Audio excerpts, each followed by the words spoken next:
প্রিয় শিক্ষার্থীবৃন্দ, বৈশ্বিক এই দুর্যোগের সময় লালমনিরহাট সরকারি উচ্চ বিদ্যালয়ের অনলাইন ক্লাসে তোমাদেরকে স্বাগত। আমি মাহবুবুর রহমান, সহকারী শিক্ষক বাংলা, লালমনিরহাট সরকারি উচ্চ বিদ্যালয়। আজ অষ্টম শ্রেণীর বাংলা দ্বিতীয় পত্রের প্রত্যয় নিয়ে আলোচনা করব। তো বন্ধুরা, শুরু করা যাক।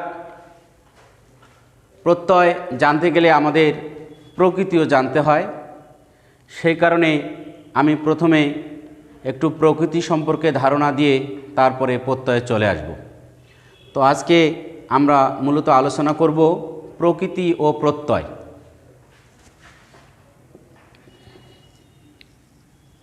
প্রকৃতি ও প্রত্যয়।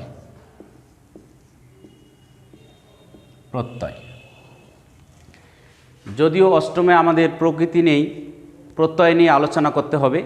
তো প্রত্যয় বোঝার জন্য প্রকৃতি একটু জানতে হবে। তা আমরা প্রথমেই জেনে নেই প্রকৃতি কাকে বলে। প্রকৃতি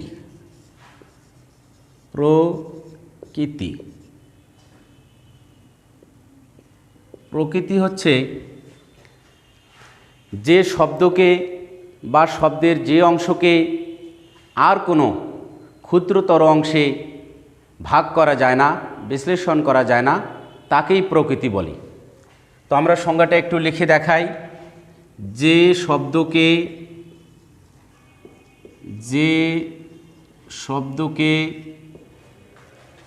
বা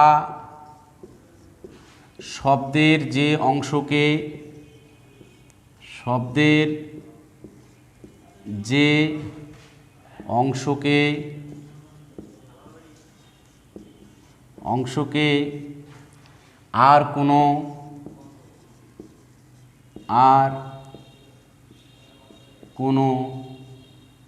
আর কোনো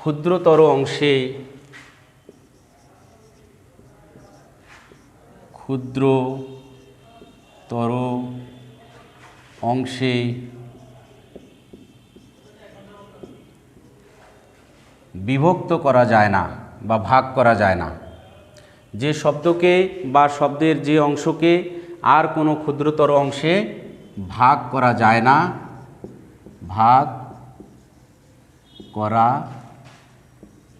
না বা বিশ্লেষণ করা যায় না, তাকে প্রকৃতি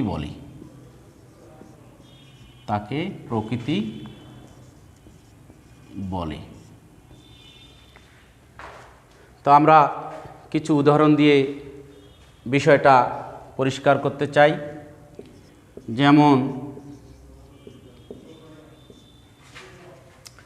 যেমন মুখ একটি মৌলিক শব্দ। এই মুখকে আর কোনোভাবে বিশ্লেষণ করা যায় না, ভাঙানো যায় না, ছোট করা যায় না। অনুরূপ ঢাক,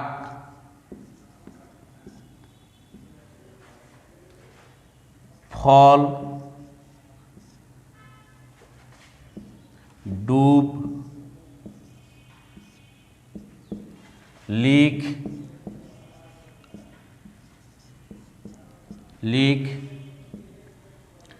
চল প্রভৃতি।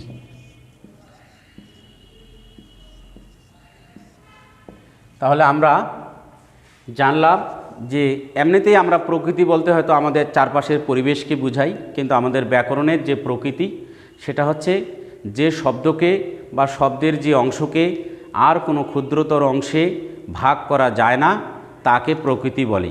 যেমন মুখকে আর ভাগ করা যাচ্ছে না। ঢাক, ফল, ডুব, লিক, চল, এগুলাকে আর ভাগ করা যাচ্ছে না। তবে আমি এখানে 6টি প্রকৃতির উদাহরণ দিয়েছি। তার মধ্যে প্রথম 3টি আছে যে শব্দের মূল। মুখ কোনো শব্দ, ঢাক যেটা আমরা দুর্গাপূজায় বা বিভিন্ন উৎসবে বাজানো হয়ে থাকে, একটি বাদ্যযন্ত্র। ফল, আমরা তো এটা খেয়ে থাকি, বিভিন্ন মৌসুমে বিভিন্ন ফল। তো এগুলা মূলত হচ্ছে কোনো শব্দ বা শব্দের মূল, মৌলিক শব্দ। আর এই পরের 3টা হচ্ছে ডুব, লিক, চল। এগুলি হচ্ছে ক্রিয়ার মূল, অর্থাৎ ধাতু যাকে বলা হয়। ক্রিয়াপদকে ব্যাখ্যা করলে, বিশ্লেষণ করলে দুটো অংশ পাওয়া যায়। যেমন আমি একটু উপরে দেখাই, যেমন করে, করে একটি ক্রিয়াপদ, এটাকে যদি আমরা ভাগ করি তাহলে পাওয়া যাবে কর যোগ এ। তাহলে এই ক্রিয়াপদের দুটি অংশ, একটি হচ্ছে এ বিভক্তি, আর একটি হলো ক্রিয়াপদের মূল অংশ কর। এইটাকে ধাতু বলা হয়। এই করটি হচ্ছে ধাতু, আর ধাতুকেই বলা হয় আবার ক্রিয়া প্রকৃতি। তাহলে এই পরের তিনটি হচ্ছে কোনো ক্রিয়াপদের মূল অংশ, অর্থাৎ ধাতু বা ক্রিয়া প্রকৃতি।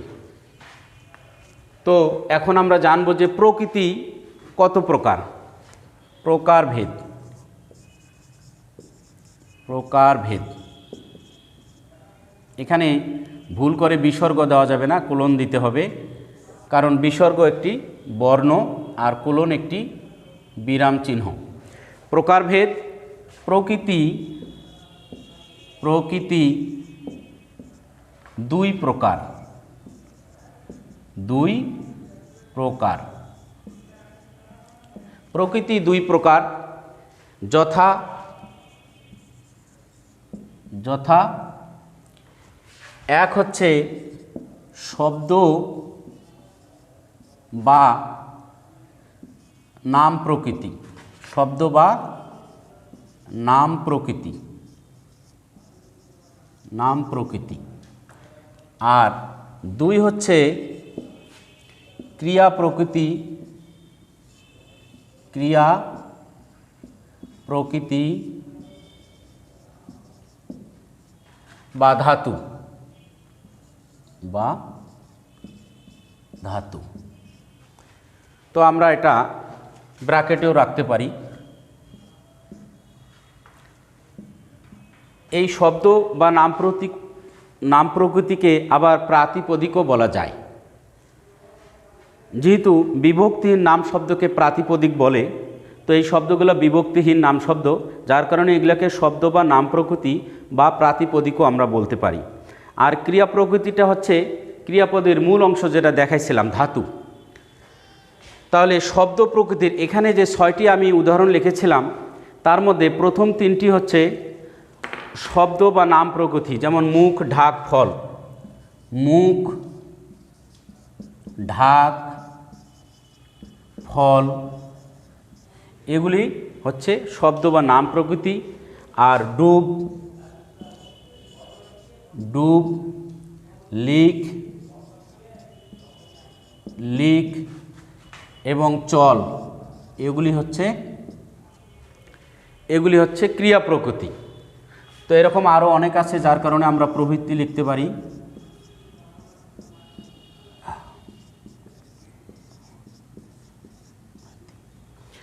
শিক্ষার্থী বন্ধুরা, তোমরা নিশ্চয়ই বুঝতে পেরেছ যে তাহলে প্রকৃতি হচ্ছে শব্দের অবিভাজ্য অংশ, যে শব্দকে বা শব্দের যে অংশকে আর ক্ষুদ্রতর অংশে ভাগ করা যাচ্ছে না, বিশ্লেষণ করা যাচ্ছে না।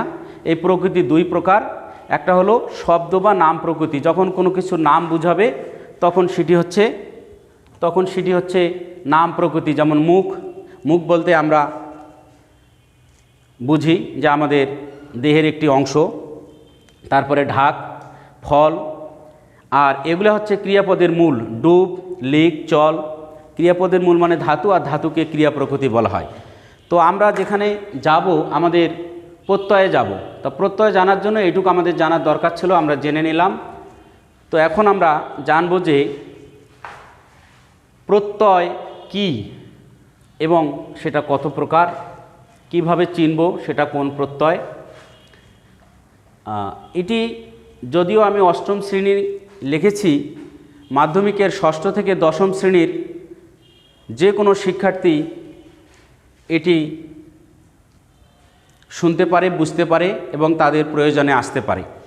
তখন আমরা জানব যে প্রত্যয় কি। প্রত্যয় হচ্ছে শব্দ গঠনের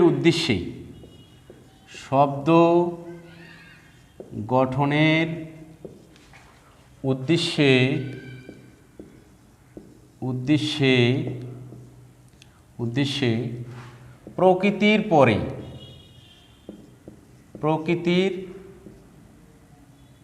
প্রকৃতির পরে আমরা এখানে উল্লেখও করতে পারতাম যে নাম প্রকৃতি বা ক্রিয়া প্রকৃতির পরে। আমি একবারে লিখে দিলাম শব্দ গঠনের উদ্দেশ্যে প্রকৃতির পরে যে শব্দাংশ যুক্ত হয়, যে শব্দ না শব্দাংশ, কারণ শব্দ হচ্ছে যার নির্দিষ্ট অর্থ আছে, এক বা একাধিক বর্ণ একত্রিত হয়ে নির্দিষ্ট অর্থ প্রকাশ করলে তাকে শব্দ বলে।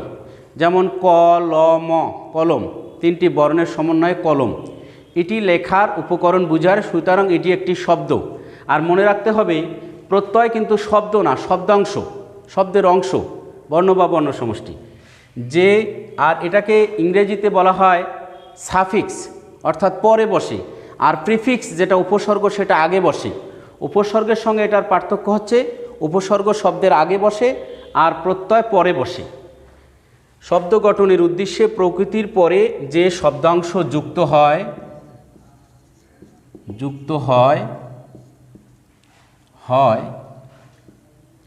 তাকে প্রত্যয় বলে।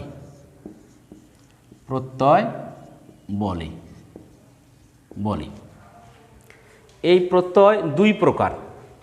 তো আমরা একটু আগে দেখেছি প্রকৃতি, এগুলার পরেই বসবে প্রত্যয়। তো এর প্রকারভেদটা জেনে নেই। প্রকারভেদ,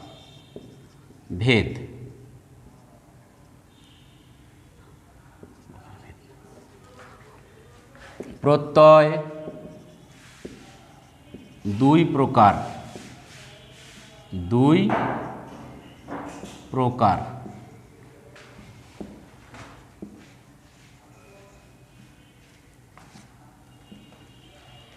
এক, তদ্ধিত প্রত্যয়, দয় ধ যুক্ত বর্ণ, তদ্ধিত প্রত্যয়। দুই, কৃত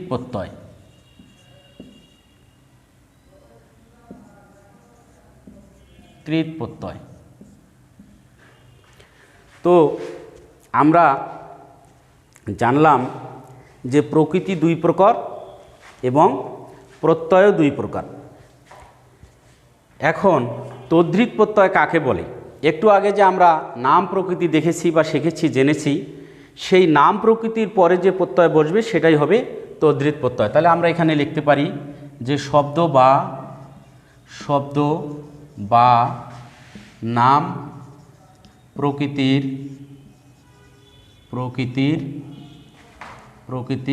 পরে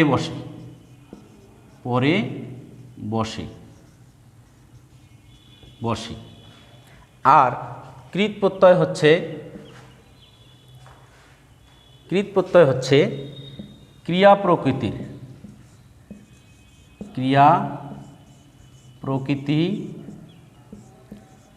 প্রকৃতি বা ধাতুর পরে বসে।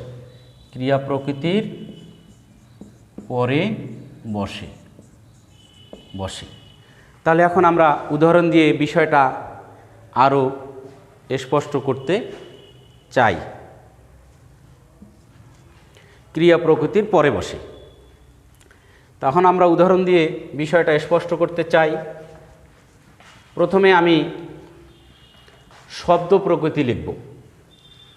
যেমন আমি দিয়েছিলাম মুখ যোগ র সমান হচ্ছে মুখর। তাহলে মুখর অর্থ হচ্ছে বাচাল, যে বেশি কথা বলে। স্বল্পভাষীর বিপরীত শব্দ বাচাল, যে বেশি কথা বলে। তাহলে এখানে মুখটা হচ্ছে শব্দ প্রকৃতি, মুখটা হচ্ছে শব্দ বা নাম প্রকৃতি। আর এই রটা হচ্ছে তদ্ধিত প্রত্যয়।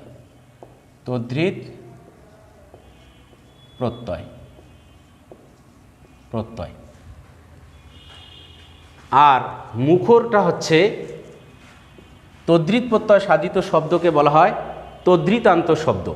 তাহলে এটা হচ্ছে তদ্ধিতান্ত শব্দ, তদ্ধিতান্ত শব্দ বা পদ। তদ্ধিত প্রত্যয় সাধিত শব্দকে বলা হয় তদ্ধিতান্ত শব্দ। তাহলে আমরা আরও কয়েকটা উদাহরণ দেই। যেমন আমি লিখেছিলাম ঢাক, ফল। তাহলে আমরা যদি এখানে ফল যোগ অন সমান ফলন, যে দিনাজপুরে ভুট্টার বাম্পার ফলন হয়েছে, তাহলে ফল আর ফলন একই অর্থে ব্যবহৃত হয় না, অন প্রত্যয় শব্দটির অর্থ পরিবর্তন করে দিয়েছে। তাহলে অনুরূপভাবে এটাও হবে তদ্ধিতান্ত শব্দ, ফলনটা। আমি আর একটি শব্দ দিয়েছিলাম ঢাক যোগ না, তাহলে হলো ঢাকনা। আমরা জানি যে ঢাক মানে বাদ্যযন্ত্র বিশেষ, আর ঢাকনা মানে ঢেকে রাখার পাত্র। তাহলে এখানে না প্রত্যয়টা হচ্ছে তদ্ধিত প্রত্যয়, অনুরূপভাবে ঢাকনাটা হচ্ছে তদ্ধিতান্ত শব্দ। আমি আরও অনেক দিতে পারবো, যেমন বাঘ যোগ আ বাঘা, হাত যোগ আ হাতা, জল যোগ আ জলা। এরকম আমরা আরও অনেক উদাহরণ দিতে পারবো। তাহলে শিক্ষার্থী বন্ধুরা, আমরা জানলাম যে যখন কোনো শব্দ বুঝাবে তখন সেটা হবে শব্দ বা নাম প্রকৃতি, আর এই শব্দ বা নাম প্রকৃতির পরে যে প্রত্যয়গুলি বসে এগুলির নাম হচ্ছে তদ্ধিত প্রত্যয়। আমাদের আজকের যেটা আলোচ্য বিষয়ের মূল বিষয় ছিল প্রত্যয়। প্রত্যয় দুই প্রকার, তাহলে শব্দ প্রকৃতির পরে যেটা বসছে সেটার নাম হচ্ছে তদ্ধিত প্রত্যয়, আর তদ্ধিত প্রত্যয় সাধিত শব্দগুলোকে বলা হচ্ছে তদ্ধিতান্ত শব্দ। এখন আমি দেখাবো যে কৃত প্রত্যয় এবং ক্রিয়া প্রকৃতি। তাহলে আমরা যদি লিখি ডুব, ডুব যোগ অন্ত হয়ে যাবে ডুবন্ত, ডুবন্ত।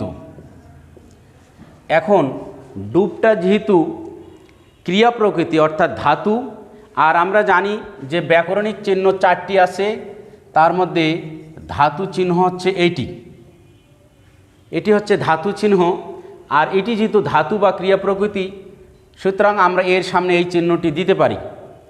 তবে একটি বিষয় এখানে বিশেষভাবে মনে রাখতে হবে, এই চিহ্ন ব্যবহার করলে আমরা আর উপরে লিখে দিতে পারবো না যে ক্রিয়া প্রকৃতি। আর যদি এই চিহ্নটি আমরা না ব্যবহার করি তখন আগের মতো আমরা লিখে দিতে পারতাম ক্রিয়া প্রকৃতি। চিহ্নটা ব্যবহার করলে আর লেখা যাবে না, কারণ এই চিহ্নই নির্দেশ করতেছে এটা ক্রিয়া প্রকৃতি। তাহলে আমরা অনুরূপভাবে দিতে পারি চল যোগ অন, চলন, চলন। চল যোগ অন্ত যদি আমরা দিতাম চলন্ত হয়ে যেত, একটি বিশেষ্য পদ আর একটি বিশেষণ পদ হয়ে যেত। তা আমরা এটার সামনেও এই প্রকৃতি চিহ্ন দিতে পারি, ধাতু চিহ্ন বা ক্রিয়া প্রকৃতির যে চিহ্ন। আবার আর একটি লিখেছিলাম লিখ, লিখ, লিখ যোগ ইত, ইত সমান লিখিত, লিখিত। এখানে একটি কথা বলি, এটিকে আবার অনেকে সমান সমান বলে, সমান সমান বলা যাবে না, এটি সমান। ব্যাকরণিক 4টি যে চিহ্ন আছে, একটি পূর্ববর্তী, একটি পরবর্তী, একটি ধাতু আর একটি সমান চিহ্ন, তো এটাকে আমরা কখনোই সমান সমান বলবো না। তাহলে ডুব যোগ অন্ত ডুবন্ত, চল যোগ অন চলন, লিখ যোগ ইত লিখিত। এখানে ডুব, চল এবং লিখ একটু পরিষ্কার করার জন্য আমি লিখে দেই, এখানে ডুব, চল এবং লিখ এইগুলি হচ্ছে ক্রিয়া প্রকৃতি, এগুলো হচ্ছে ক্রিয়া প্রকৃতি, ক্রিয়া প্রকৃতি বা ধাতু। আর ক্রিয়া প্রকৃতির পরে যে প্রত্যয় বসে তাকে কৃত প্রত্যয় বসে, সুতরাং এইগুলি হচ্ছে কৃত প্রত্যয়, কৃত, কৃত প্রত্যয়, কৃত প্রত্যয়। এই অন্ত, অন, এটা একটা কৃত প্রত্যয়, এটা একটা কৃত প্রত্যয়, এটা একটা কৃত প্রত্যয়। তাহলে আমরা প্রত্যয় চিনব কিভাবে? আমরা প্রত্যয় চিনব প্রকৃতি দেখে। যখন আমরা দেখব যে ক্রিয়া প্রকৃতির পরে প্রত্যয় যুক্ত হয়েছে তখন আমরা তার নাম দেব কৃৎ প্রত্যয়। আর যদি শব্দ প্রকৃতির পরে প্রত্যয় যুক্ত হয় তার নাম দেব তদ্ধিত প্রত্যয়। একটু আগে যেটা বলেছিলাম যে তদ্ধিত প্রত্যয় সাধিত শব্দকে তদ্ধিতান্ত শব্দ বা পদ বলে, অনুরূপ এগুলা কৃৎ প্রত্যয় সাধিত শব্দ, এগুলাকে কৃদন্ত শব্দ বলে, কৃদন্ত শব্দ বলে। এই ডুবন্তটা হচ্ছে কৃদন্ত শব্দ, অনুরূপ চলনটাও হচ্ছে কৃদন্ত শব্দ, লিখিতটাও হচ্ছে কৃদন্ত শব্দ। তাহলে আমরা জানলাম যে প্রকৃতি কি। প্রকৃতি হচ্ছে শব্দের অবিভাজ্য অংশ, যে শব্দকে আর কোনো ক্ষুদ্রতর অংশে ভাগ করা যায় না, সেটাই হচ্ছে প্রকৃতি। প্রকৃতি হচ্ছে দুই প্রকার, শব্দ বা নাম প্রকৃতি, বা যেটাকে আমরা প্রাতিপদিকও বলতে পারি, আর একটি হচ্ছে ক্রিয়া প্রকৃতি বা ধাতু। আবার প্রত্যয় জানলাম যে সই প্রকৃতির পরে যে শব্দাংশ যুক্ত হয়ে নতুন শব্দ গঠন করে তাকে প্রত্যয় বলে। প্রত্যয় দুই প্রকার, একটা তদ্ধিত প্রত্যয়, একটা কৃৎ প্রত্যয়। শব্দ প্রকৃতির পরে যে প্রত্যয় যুক্ত হয় তার নাম তদ্ধিত প্রত্যয়, এবং ক্রিয়া প্রকৃতির পরে যে প্রত্যয় যুক্ত হয় তার নাম কৃৎ প্রত্যয়। এবং কৃৎ প্রত্যয় সাধিত শব্দকে কৃদন্ত বলে। এই যে ডুবন্তটা হচ্ছে কৃদন্ত শব্দ, চলন লিখিত এগুলো হচ্ছে কৃদন্ত শব্দ। অনুরূপভাবে তদ্ধিত প্রত্যয় সাধিত শব্দকে বলা হচ্ছে তদ্ধিতান্ত শব্দ। আমরা যদি বলি যে ফুল যোগ এল, ফুল যোগ এল সমান ফুলেল, আমরা অনেক সময় বলি যে ফুলেল শুভেচ্ছা, আবার অনেকে ভুল করে বলে ফুলের শুভেচ্ছা, বলতে হবে ফুলেল শুভেচ্ছা। তো ফুল যোগ এল, ফুলেল মানে ফুল জাত, তাহলে ফুল একটি শব্দ বা নাম প্রকৃতি, আর এলটা তাহলে হচ্ছে তদ্ধিত প্রত্যয়, আর ফুলেলটা হচ্ছে তদ্ধিতান্ত শব্দ। তাহলে আমি আরেকবার একটু লিখে দেই, এটি হচ্ছে শব্দ প্রকৃতি, প্রকৃতি, আর এটি হচ্ছে তদ্ধিত প্রত্যয়, তদ্ধিত প্রত্যয়, আর এটি হচ্ছে তদ্ধিতান্ত, তদ্ধিতান্ত, তদ্ধিতান্ত শব্দ। আশা করি তোমরা আজকে প্রকৃতি সম্পর্কে কিছুটা ধারণা পেয়েছো। এভাবে আমাদের বিদ্যালয়ে প্রধান শিক্ষক মহোদয়ের ঐকান্তিক আন্তরিকতায় বা প্রচেষ্টায় বা নির্দেশক্রমে অনলাইন ক্লাস প্রতিদিনই হচ্ছে। এগুলো তোমরা নিয়মিত দেখবে এবং প্রয়োজনে খাতায় নোট করবে, শেখার চেষ্টা করবে, অনেক উপকৃত হবে। আমার এই আজকের এই ক্লাস যদি তোমাদের কারোর এতটুকু ভালো লেগে থাকে তাহলে হয়তো আমাদের প্রধান শিক্ষক মহোদয়ের, সর্বজন শ্রদ্ধেয় প্রধান শিক্ষক মহোদয়ের যে ঐকান্তিক প্রচেষ্টা সেটা কিছুটা হলেও সফল বা সার্থক হবে বলে আমি মনে করি। তো তোমরা সবাই ভালো থাকবে, এবং এই বৈশ্বিক দুর্যোগের সময় অর্থাৎ করোনার সময় তোমরা ঘরে বসে অযথা সময় নষ্ট না করে সিলেবাস দেখে তোমাদের পাঠ্য বইগুলা পড়াশোনা করবে, যেহেতু সামনে আমাদের পরীক্ষা আছে। সেই পর্যন্ত সবাই ভালো থাকবে, এবং আগামী ক্লাস দেখার জন্য সবাইকে অগ্রিম শুভেচ্ছা জানিয়ে শেষ করছি। খোদা হাফেজ।